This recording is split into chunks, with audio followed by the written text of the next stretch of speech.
Good morning po. Salamat po sa panahon. Opo. Sige po, diretsuhin ko na. Can you hear me, General? Okay naman po. Naririnig ko po kayo. Okay, thank you very much.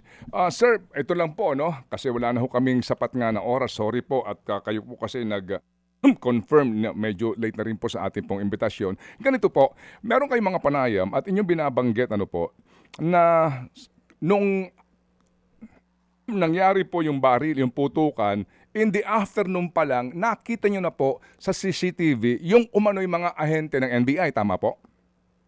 Tama po, Ted. Opo, opo. Saan po yon banda sa Senado? Marami pong area, Ted, na-observe namin na may presence ng armed individuals. Ano? At nakikita namin sa CCTV namin. Nakikita din namin yung mga media footages na-upload sa social media. Okay, NBI agents, can you just mention po, no? Marami diyan sa Senate vicinity ho ba ito? Saan pong banda? Kung i-describe ko, Ted, yung kinalalagyan nila doon sa pinuntahan namin na area, no. Ito po ay labas ng building pero nasa ledge po ito. Alam niyo po sa building, 'di ba, sa side, doon po nakalagay yung mga makina ng split type aircon. Okay. Doon po namin sila nakikita. Okay. Opo, nakikita niyo po sila doon sa mga lugar na ito through CCTV, including ho ba doon po sa area kung saan po nangyari yung pong putukan? Tama po, nakikita po namin. As early as what time po ito? Ah, kung hindi ako nagkakamali, Ted, mga more or less starting 6 o'clock, napapansin na po namin na nag-occupy na po sila ng mga area na na pasok na po sa side ng Senate. Papasok, as in papasok. Kasi pasok na po sa area yung kanilang pinagkapwestuhan. Pasok na ho sa inyong jurisdiction.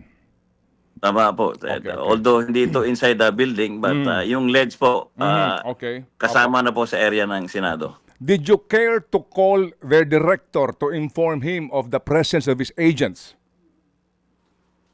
Alam nyo, Ted, yun po ako nagtataka, na kasi si Director Matibag, meron naman siyang number sa akin, di ba? Hindi naman po kami ang pumunta diyan sila ang pumunta rito. I think it is but proper for him to call me, hindi yung sinasabi niya sa media ngayon na bakit daw hindi ako tumawag sa kanila. Dapat siya tumawag dahil sila ang pumunta diyan sa area namin. Opo. Sir, ano ho ba ang inyong agam-agam noong presensya po ng NBI doon po sa binabanggit yung mga ledge na ito? Ano ba? Kasi do you appreciate the fact na kung hindi po papasok sa Senado ang mga NBI agents, they have the responsibility na tiktikan kung sakasakali na baka lumabas ng Senado sa Ginoong Bato, bahagi po ng kanilang supposed to be hindi na-implement na mandate to arrest the senator. Ted, very unusual po yung sinasabi ni Director Matibag dahil ang kailangan lang po nilang gawin ay tawagan po nila ako, si Senate President, at mag-coordinate sa amin, magpadala po sila ng tao. Katulad ng usual na nangyayari in the past na pag meron silang gustong gawin sa area ng Senate o sa vicinity ng Senate, nakipag-coordinate po sila sa amin at sinasamahan pa nga namin sila doon sa kanilang gustong gawin. Opo. Pero po, noong Monday, yung habulan, doon po inaamin ni SP Soto, ni former SP Soto, at maging nung dati rin po, no, na inyo pong pinalitan, na may koordinasyon, no, sa USAA, yung NBI, doon sa sinasabi nga na pag-aresto kay Ginoong Bato. Yan po ay settled na issue. Ngayon, dito po nandidiyan kayo sa ledge, dapat tumawag kayo sa amin per kortesiya. Sa panahong yon, ang sinasabi po nila, kung wala naman umano na intensyon na pumasok sila, kayo ho mismo as in naghihintay kayo na sila ang tumawag sa inyo. Hindi ho kayo nagkusa man lamang bilang USAA chief para maiwasan po ang gulo as kumbaga po parang pananggalang na lang para malaman ano ba itong ginagawa ng mga... Wala ho kayong pagkukusang ganon. Ted, ganito po, Ted, nakakapagtaka naman na noong si Senator Soto po ang Senate President, nag-coordinate po sila. Nung pumalit po si Senator Cayetano, wala namang problema eh. Ano ba pagkakaiba ng Senate President si ano? Mm. Kami po, pantay lang po kami ng ano eh. Bakit po siya hindi tumawag sa o nag-request naman sa aming Senate President? Opo, opo. I think for a professional public servant, it is Mhm. but proper for him Mhm. to extend due courtesy kung meron siyang gagawin sa property Opo. o sa area ng isang may bahay o Opo. may-ari ng Opo. bahay. Opo. Opo. Naunawaan po namin bakit nung panahon ni SP Soto, nag-coordinate kayo. So that time daw po kasi, aarestuhin nila. But in this time po naman daw, wala pong ganong plano. Kung hindi, ayon po sa kanilang pahayag nga, intelligence gathering lang po. But just the same, opo, Paano po namin malalaman, Ted, yung kanilang intention kung hindi sila nakikipag-usap sa amin? opo, opo. Naunawaan po natin yon, ano po, na dapat nga, kung kayo nandidiyan, magsabi kayo sa amin. So, hindi po sila nagsabi. Ngayon po, yung binabanggit ninyo ng mga CCTV cameras na yan, doon po sa pinangyarihan mismo ng putukan, yung pong pintuan na iyon, nasaan po ang CCTV doon?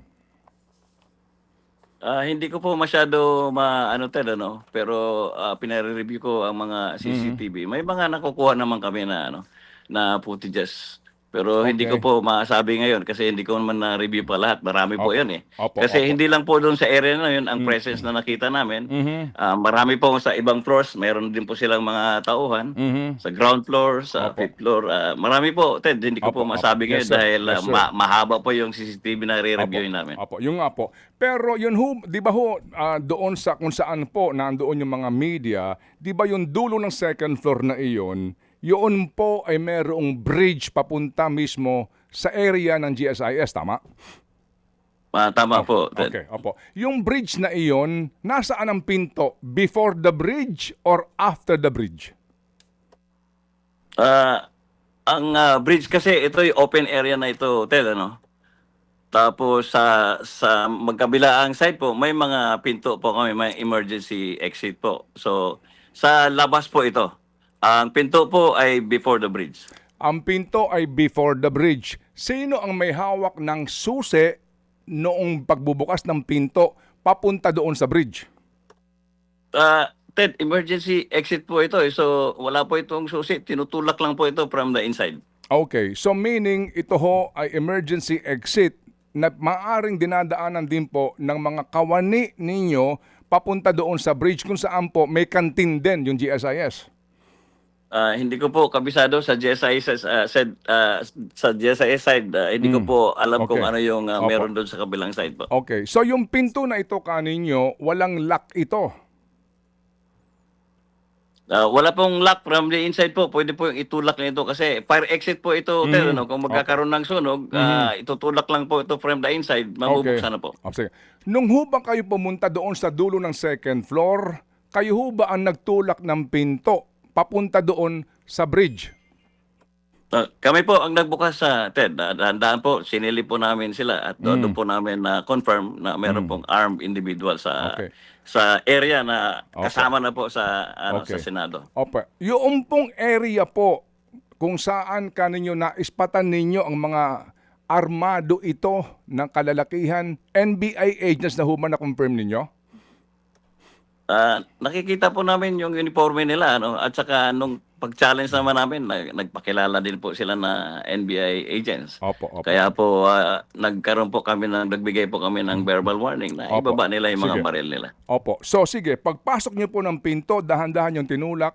Yung area po kung nasa saan ang mga NBI agents, anong area ito? Ito ba ay common area for GSIS and Senate? Ito ho ba ay area Senate area na po ito, Ted. Sigurado po ako, sinisigurado ko sa kanila na Senate area po ito. Kahit magkaroon po tayo ngayon ng common inspection, ituturo ko po kay Director Matibag na Senate area po ito.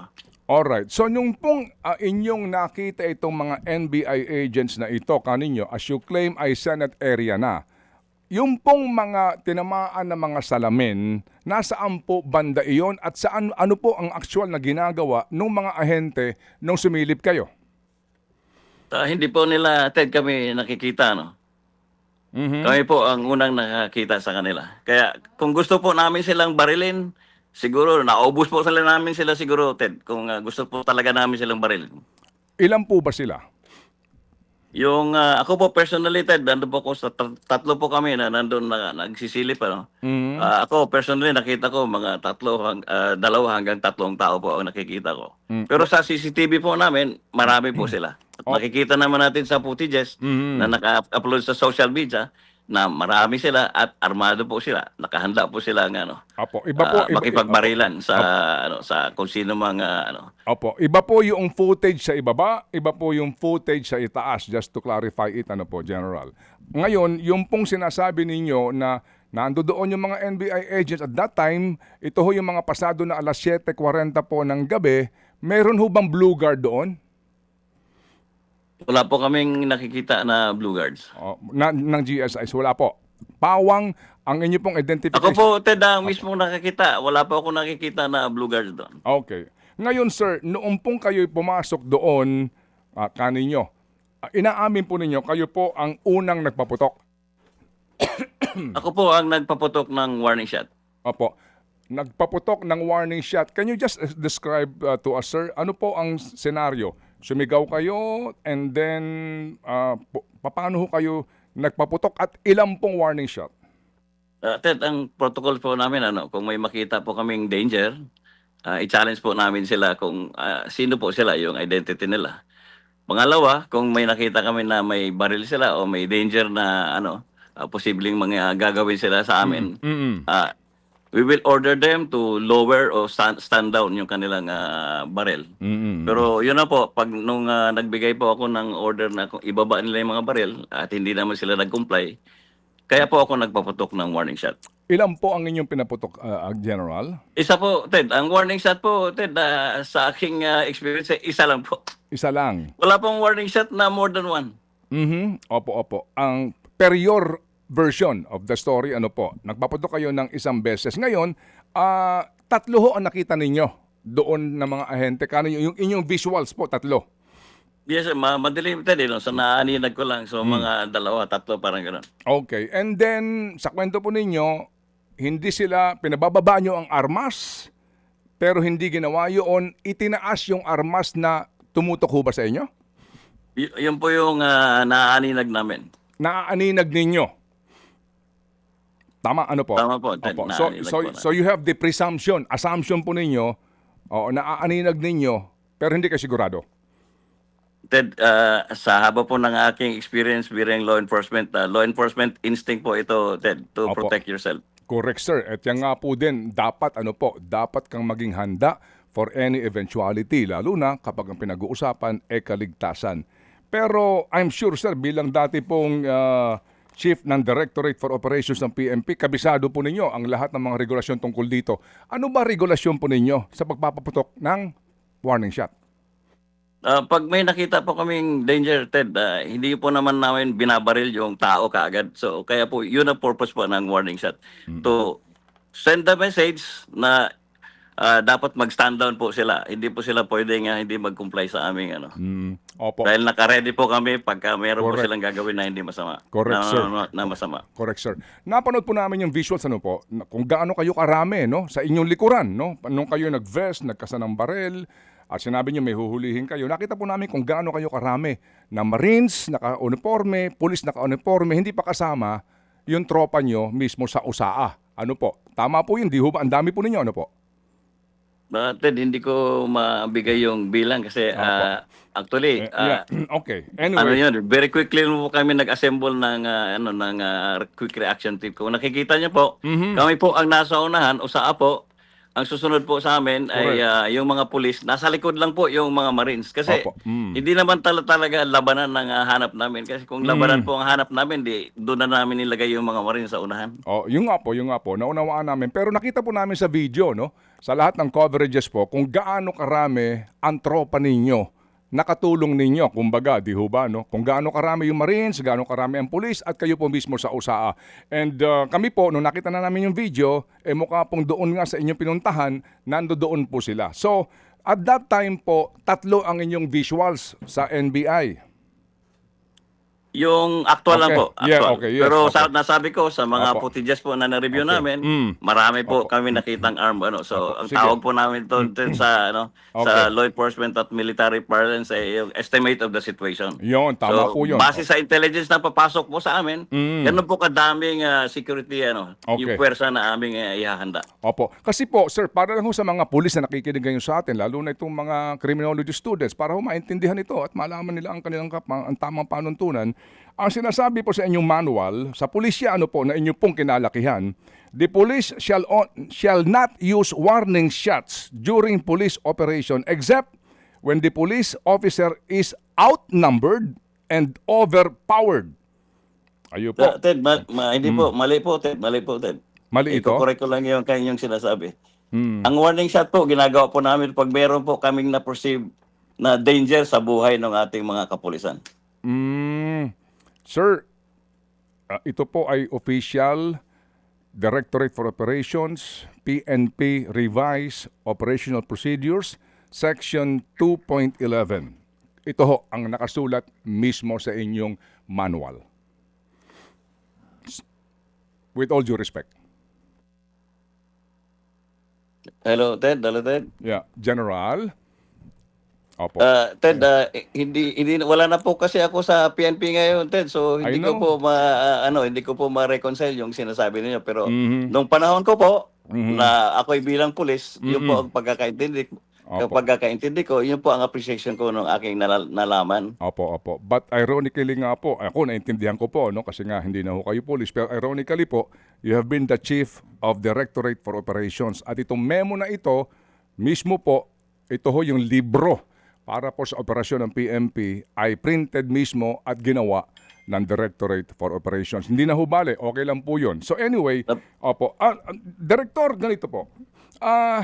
Ang nagagalit po si SP at ang iba na sinasabi, stage daw po ito, di po ba? Na ito ho ay parang drama at kaninyo, mahirap din mag-stage na kasabot mo yung NBI, di ba? Para gumawa kayo ng eksena, right? Tama po kayo, Ted. Kasi nga naman, yung NBI ang pumutok din eh. Pero kayo din po bilang matagal na pong hepe ng Pambansang Pulisya General, ano ba ang standard procedure kung dineklara ninyo na meron pong, kung alam ninyo may intel na kayo, meron na kayong CCTV, na merong mga possible live shooter sa pupuntahan po ninyo na lugar at meron pong mga kaninyo, may mga armas na dala. Ano ba ang standard procedure sa crowd control? Hello, Ted. Hindi ko masyado maintindihan yung tanong mo. Pakiulit lang. Opo. Sir, hindi ho ba sa panahon po na nangyari, hindi po ba sinabi ninyo, nagkasa kayo ng barel, nag-vest kayo, andun yung mga tauhan ninyo, andun yung Marines, Police, sinabi nyo po na may aarestuhin and di po ba ang inyo pong assumption, meron pong mga armadong kalalakihan doon sa inyong pupuntahan and hindi na itatanggi kaninyo, di ba? Na baka magkaroon nga ng palitan ng putok. Ted, sandali, naintindihan na kita, no? Kung saan nang galing yung siguro galing sa NBI na bakit Hindi hindi po, po hindi. inayos yung crowd po. Hindi po. Ted, sa inyo pong information, bago po kami nag-start ng operation, kinausap ko yung mga tao, kinausap ko po yung mga media na we will declare lockdown within 5 minutes at pinakiusapan po namin sila to vacate the area dahil medyo dangerous po itong gagawin namin. Opo, hindi po. Ito po ay akin lamang pong sarili nga po din na pag-aanalisa at pag-aaral po sa sitwasyon at issue at mga balita. General, ano po? So, Ted, kasi masyadong komplikado na hinihimay-himay natin procedure. Simple lang po ako, Ted. Unang-una po, dapat tanungin natin sa NBI. Opo, we will ask them. Ano ba ang purpose ng pagpunta po nila doon? Yes, sir. Definitely po. Okay. Parang this is a total disrespect of the institution of the Senate. Bakit po sila hindi nagpapaalam ng maayos sa may-ari ng bahay? Ikaw, Ted, may bahay ka, di ba? Kung merong armadong tao na nandyan sa labas ng bahay mo, hindi ka ba maalarma? Opo. Our tendency is to protect ourselves, di ba? Yes, sir. Huwag po nilang dalhan doon sa mga technicality na usapan. Gawin po nating simple. Respeto po ang hinihingi ng Senado. Respeto sa NBI. Respeto po kung sino mang institution na gustong magkaroon ng Opo. ng Opo. gustong gawin sa NBA. Opo. Kaya Pero po, naman po ang ating kaya mga po, senador na ako po, matagal na ako sa Congress, matagal na ako sa Senado.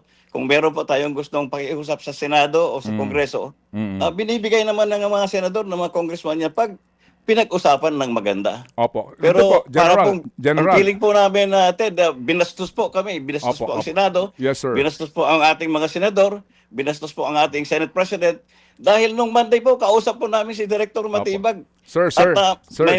may mga pinramis po sila sa amin na imbestigahan nila, na binugbog nila yung tao namin nung Monday, magsasubmit Opo. siya ng investigation report. Opo, opo. Hindi po niya ginawa, Ted. Sa halip, bumalik po sila dyan na hindi man lang sila nagsabi. Opo. Yes, So, sir. kaya po nagagalit yung aming Senate President. Okay. Opo, naunawaan po namin ang inyong pong damdamin at issue po laban sa kanila. Ako po lamang po, ginagawa lang din po ang aking trabaho para lang po magtanong yung mga circumstances doon sa mga napapanood ng tao para po may paliwanag po kayo. I hope you don't mind, General. Ano po? Okay, sige. Pasensya na po kay Ted kasi Okay, sige. naging emotional na po ang aming Senate President. I know, sir. We understand. We sincerely understand. Ito lang po, sir, para lang ho maintindihan nila, no? Ang tanong ko po, sir, opo, bilang veteranong pulis at OSAA, hindi lang po dyan sa Senado, kundi po sa House, sa panahon na iyon na alam nyo na mayroong shooter o may mga armadong kalalakihan kayong pupuntahan, ano ho bang standard na protocol for crowd control? Ted, ang paramount po na consideration po sa law enforcement at saka security operations is the safety ng mga tao po. Ito po ang primary duty ng Office of the Sergeant at Arms, to secure the Senate, to secure the senators, at to secure yung mga employees ng Senado at Opo. aming mga bisita. Opo. Kaya ayaw po namin na mayroong papasok na armado Yes, sir. na mga tauhan dyan sa Okay. Senado. Opo, sige po. Ngayon, doon po sa sinabi mong punto, tama naman po kayo na dapat i-clear namin ng area.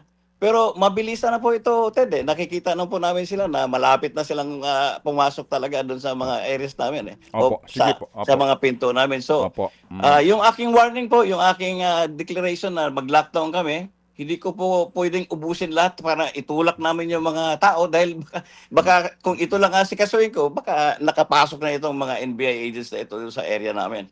So, pasensya na po kayo, Ted, but our primary purpose is to protect lives and properties. Police po ako. Opo.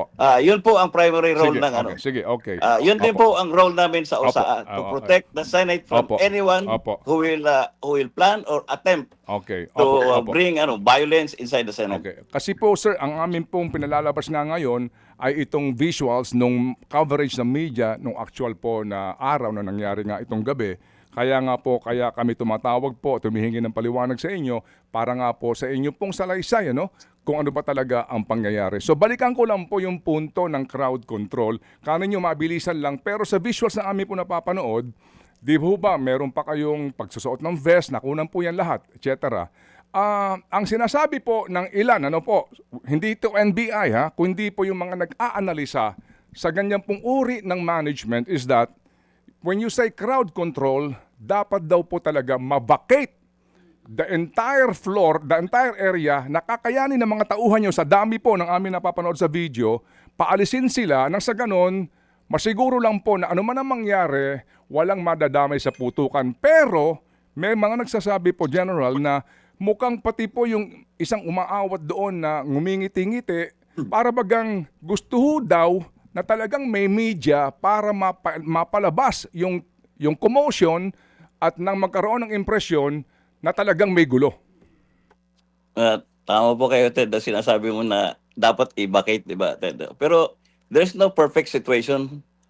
Kulang po ang oras namin para gawin po yun, Ted. Yung po sinasabi nyo na intention po namin na magkaroon ng coverage ng media, very highly suspicious po yan dahil ayaw nga namin na makover ng media o may media na masaktan. Nakita mo, may mga tao po kami na humaharang sa mga media pag lumalapit po doon sa area. At ulitin ko, pinakiusapan ko po itong mga media personnel natin na kung pwede, lumabas na sila sa building dahil magde-declare na po kami ng lockdown bago kami mag-conduct ng operations. Opo. So, at least po, napakinggan namin po ang inyong panig dito po sa isyong ito. Yung sinasabi nyo na wala na ho kayong panahon.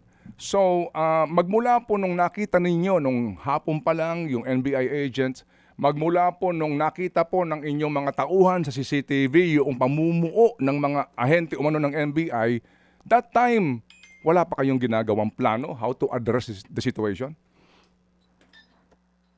Yun po, Ted, ina-analyze po namin yung mga situation na ito. At ito po ang aming mga basis para po maghanda kami ng aming security response. Opo, opo. Hindi ho ba, sir, kung kayo po naghahanda na, nagmi-meeting na, hindi ho ba kasama kaagad ron na kung naman ang mangyari, dapat talaga po i-vacate the entire floor ng sino man pong hindi kasama sa USAA at that time? Kung talaga At hong hindi lang po magplano hindi kayo. lang po ang entire floor, yung entire building po dapat po, yun po ang dapat mangyari. Dapat i-vacate po natin yung entire building para wala pong masaktan na civilian. Bakit po hindi ginawa yon? Kasi kagaya ng sinabi ko, Ted, wala na po kaming oras. Alam mo, kung nakita nyo sa video, nakahanda na yung, nandito na yung mga security force, pero tumawag po sa akin yung Sergeant at Arms ng Congress. Nagsabi sa akin na padating na yung articles of impeachment. Kaya sinuspend ko po yung pagkandak ng operation. Sinalubong ko po yung ating Sergeant at Arms sa baba para po i-secure namin yung articles of impeachment para dalhin po sa Opo. loob ng Senado. Okay. And then, doon pa lang po ako bumalik sa ating mga security forces para simulan po yung operations. Opo. Sige po. So sir, General, no, inaamin nga po ninyo, no, yun na nga po ang nangyari sa sitwasyon na iyon. Pero maliban po sa inyo, who's in charge? Meaning, kasi po kung maaga pa lang po, nandun na ang inyong hinala, and then inabot na po ng alas 7 pasado ng gabi, as in, wala ho kayong anuman pong plano kung ano ho ang ating gagawin. Sino ho ba yon? Dapat, kayo ho ba talaga yon? O may mga iba pang dapat na tauhan ninyo na nangasiwa nun? Marami po akong mga supervisors, Ted. Kasama ko po sila sa pagpaplano ng lahat ng programa o activity ng Office of the Sergeant at Arms. Opo. Kasi po yung media na coverage nga, nasaksihan natin yung sigawan, yung pong pagtili ng mga natakot, etc. Sa panahong yon, as in, wala pa rin pong balak ang inyong mga tauhan o sino mang deputy ho ninyo na paalisin po sila doon. O para ho... Ted, may mga tauhan po kami na pumipigil, nagbibigay ng instruction sa media na umatras po sila, tumabi po sila, magtago po sila. Makikita po natin ito sa sa mga video footages na naka-upload sa Opo. social media. Opo, opo. Wag po nating palapasin, Ted, sa publiko na release po ang Office of the Sergeant at Arms. Kami po, ginagawa po namin ang aming tungkulin. Nabugbog po ng NBI yung isang tao namin dahil naggaganap ng tungkulin. I think it is an injustice not only to the USAA, to sa taos, injustice to the Senate. Opo, opo. Sige, so sir, ang lahat ng ito ay nangyari po kasi naniniwala kayo na papasok ang mga NBI agents para damputin, hulihin si Senator Bato. Yun po ang inyong paniniwala. Gagawin nila yon. Ginawa po nila nung Monday, Ted, di ba? Hindi po, kasi So, po... ano sir, po ang pwedeng maging hinala namin pag hindi sila nagpaalam o hindi sila Opo, nagsasabi sa amin, nagko-coordinate? So, Opo. Sir, ihiwalay ko lang... normal lang po sa isang law enforcement officer, sa security officer na mag-isip po ng gano'n. Opo, opo, Ito opo. po yung sabi ko nga, ito yung kasama sa estimate of the situation Opo. para po magpe-prepare kami sa aming security response. Opo, sige po. Gusto ko lang po ihiwalay nga yung Monday kasi po that time nagpaalam daw sila, sabi nga po ni SP Soto. Well, anyway, ang aking pong katanungan nga is itong nangyari, no? Sa talaga pong ang inyo pong pakiramdam, papasok sila sa Senado kasi po dadamputin nila at that particular time si Ginoong Bato. Yun po lamang pong aking katanungan. Hindi ko po sinasama yung nangyari nga ng Monday. Hindi lang po yun, Ted, ang naiisip namin. Ang naiisip po namin armado po sila. Pwede po silang maggawa ng violent doon sa loob ng Senado. At hindi po namin papayagan dahil mga senador po ito Opo. Mga government employee din po ito, mga media po ang aming Opo. nandun sa loob ng Senado. So, hindi po kami papayag na meron pong masasaktan kahit isa po doon sa mga taong nandun sa loob ng Senado. Okay, sige po. Sige, so sir, for lack of material time, gusto lang ho namin kayo hingian po ng inyo pong mensahe doon po sa mga nagdududa na ito po ay drama, stage, at may mga nagdududa doon po sa inyong kakayahan to manage the situation because as OSAA chief, you have to be in control of the entire situation. Go ahead, sir. Ted, ayaw ko pong ibuhatin yung sarili kong bangko, ano.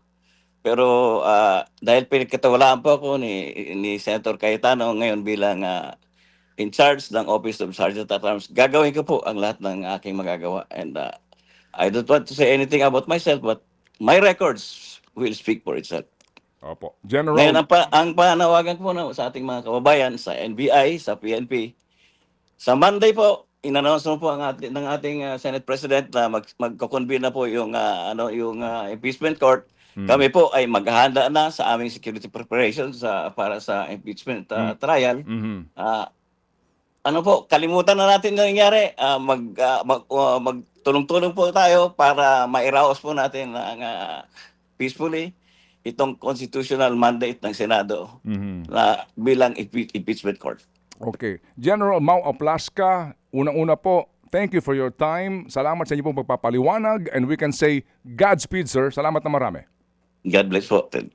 Mga kapatid, patuloy po kayong tumutok sa 105.9 True FM para sa totoong balita, impormasyon, music, and entertainment. Mag-subscribe sa aming YouTube channel at podcast at sundan nyo kami sa Facebook, Instagram, X at TikTok sa True Network PH. Bisitahin din po ang aming official website, truefm.ph.